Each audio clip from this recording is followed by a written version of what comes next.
പെരുമ്പാവൂരിൽ നിയമവിദ്യാർത്ഥിനിയെ ബലാത്സംഗം ചെയ്ത് കൊലപ്പെടുത്തിയ കേസിൽ പ്രതി അമീറുൽ ഇസ്ലാമിന്റെ വധശിക്ഷ ഹൈക്കോടതി ശരിവച്ചു.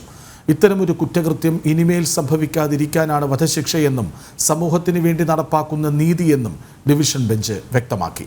പ്രതിയുടെ അപ്പീൽ തള്ളിക്കൊണ്ടാണ് ഹൈക്കോടതിയുടെ വിധി. കേരള മനസാക്ഷിയെ ഞെട്ടിച്ച പെരുമ്പാവൂരിൽ നിയമവിദ്യാർത്ഥിനിയെ ബലാത്സംഗം ചെയ്ത് കൊലപ്പെടുത്തിയ കേസിൽ പ്രതിയായ മുഹമ്മദ് അമീറുൽ ഇസ്ലാമിന്റെ വധശിക്ഷ ഹൈക്കോടതി ഡിവിഷൻ ബെഞ്ചാണ് ശരിവെച്ചത്.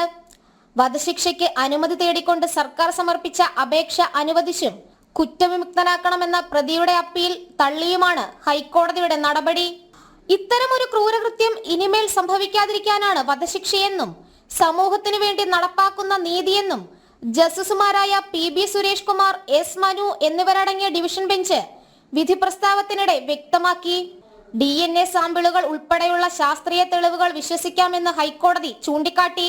വീടിന്റെ കട്ടളവാതിലിൽ നിന്നും പെൺകുട്ടിയുടെ ചുരിദാറിൽ നിന്നും കണ്ടെത്തിയ രക്തസാമ്പിളുകൾ തെളിവായി എടുക്കാമെന്നും കോടതി ഉത്തരവിൽ വ്യക്തമാക്കിയിട്ടുണ്ട്.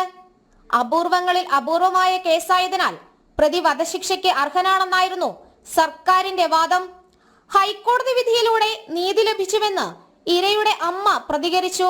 ഈ ഒരു ദിവസത്തിന് വേണ്ടിയാണ് ഞാൻ ഇത്രയും നാളും കാത്തിരുന്നത്. എൻ്റെ മോളുടെ ജീവൻ എടുത്ത് എൻ്റെ മോൾ ഇത്രയും വേദനകൾ തിന്ന് ഇതുപോലെ എൻ്റെ കൊച്ചിനെ കൊന്ന വേദനകൾ തിരിച്ച് അവരും അനുഭവിക്കണം എന്നോർത്ത് ഈ ഒരു നിമിഷത്തിന് വേണ്ടിയിട്ടാണ് ഇത്രയും നാളും ഞാൻ കാത്തിരുന്നത്.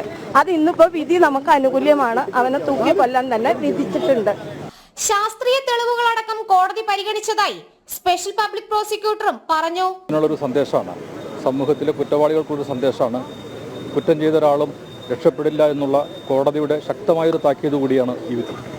2016 ഏപ്രിൽ 28-നായിരുന്നു ജിഷയെ പെരുമ്പാവൂരിലെ വീട്ടിൽ വെച്ച് അമീറുൽ ഇസ്ലാം അതിക്രൂരമായി ബലാത്സംഗം ചെയ്ത് കൊലപ്പെടുത്തിയത്.